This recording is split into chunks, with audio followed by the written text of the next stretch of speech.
Welcome to Vanitha's kitchen. இன்றைக்கி அரிசி மாவில் மசால் வடை எப்படி செய்கிறதுன்னு பார்க்கலாம் வாங்க. அரிசி மாவு மட்டும் போடுறதுனால ஹார்டாக இருக்கும்னு நினைப்பாங்க. வடை நல்லா சாஃப்டாகவே இருக்குது.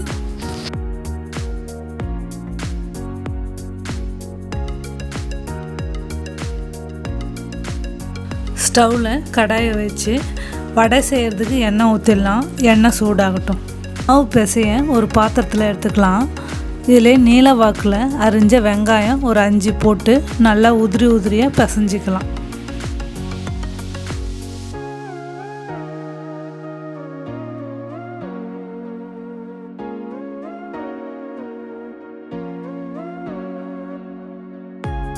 பூண்டு ஒரு 5 பல் தட்டி போட்டுக்கலாம். பொடியாக அரிஞ்ச இஞ்சி ஒரு துண்டு, பொடியாக அரிஞ்ச பச்சை மிளகாய் ஒரு 3, கொஞ்சம் கருவேப்பிலை, கொத்தமல்லி தழை. இதில் அரிசி மாவு ஒரு கப்பு, தேவையான அளவுக்கு உப்பு போட்டு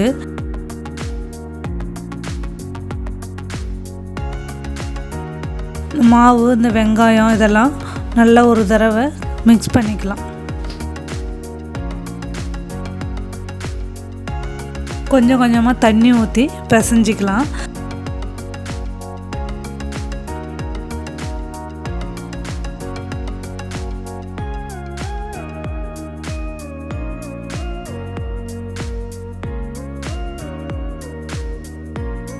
அரிசி மாவு நான் வீட்டில் அரைச்சது தான். கடையில் கூட நம்ம வாங்கி அரிசி மாவு செய்யலாம்.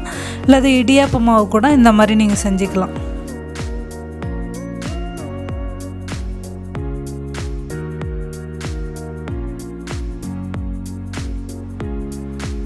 ரொம்ப கெட்டியாக மாவு பிசையக்கூடாது. இந்த மாதிரி கொஞ்சம் தண்ணியாக மாவு கொஞ்சம் தொலைன்னு இருக்கணும். இப்போ எண்ணெய் காஞ்சிடுச்சு. இந்த சுடு எண்ணெயை கொஞ்சம் இந்த மாவில் போட்டு கொஞ்சம் பிசைஞ்சிக்கலாம்.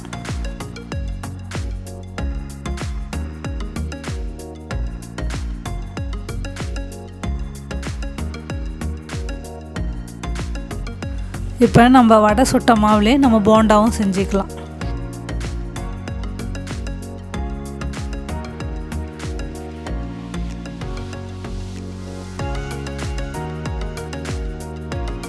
தண்ணியில் கையை நனைச்சிட்டு சின்ன சின்ன உருண்டையாக உருட்டி தட்டில் இந்த மாவை வச்சிடலாம்.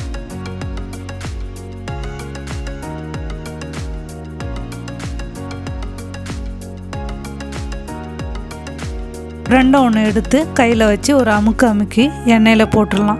இந்த மாதிரி ஒவ்வொன்றையும் நம்ம போட்டுடலாம்.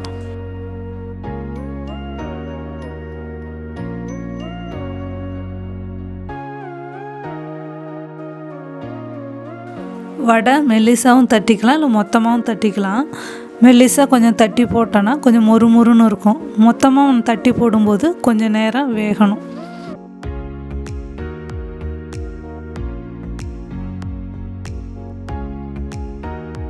மதியம் லஞ்சுக்கு நமக்கு சைட் டிஷ் எதுவும் இல்லைன்னா இந்த மாதிரி செய்து சாப்பிட்லாம்.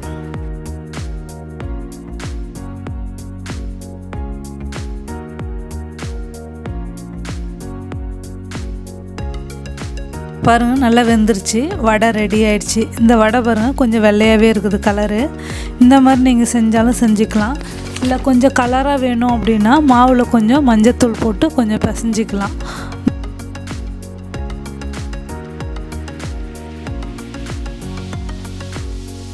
மழை டைமில் இந்த மாதிரி வீட்டில் உள்ள பொருளை வச்சு சூடாக செய்து சாப்பிட்லாம். அல்லது ஈவினிங் ஸ்நாக்ஸ் டீ டைமில் கூட இந்த மாதிரி சாப்பிட்லாம்.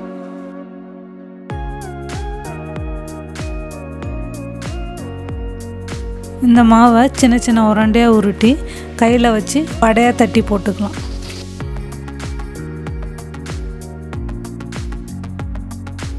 இந்த அரிசி மாவு வடையில் வெங்காயம் அதிகமாக போட்டிருக்கிறதுனால வடை நல்லா மொறுன்னு இருக்கும். சாப்பிட்றதுக்கு சாஃப்டாகவும் இருக்கும்.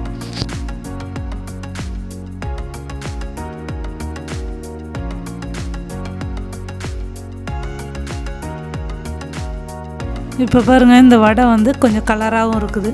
நீங்கள் எந்த மாதிரி வேணாலும் போட்டுக்கலாம். இப்போ அரிசி மாவு மட்டும்தான் போட்டிருக்கேன். உங்களுக்கு தேவைப்பட்டால் கடல மாவு கூட கொஞ்சம் சேர்த்துக்கலாம்.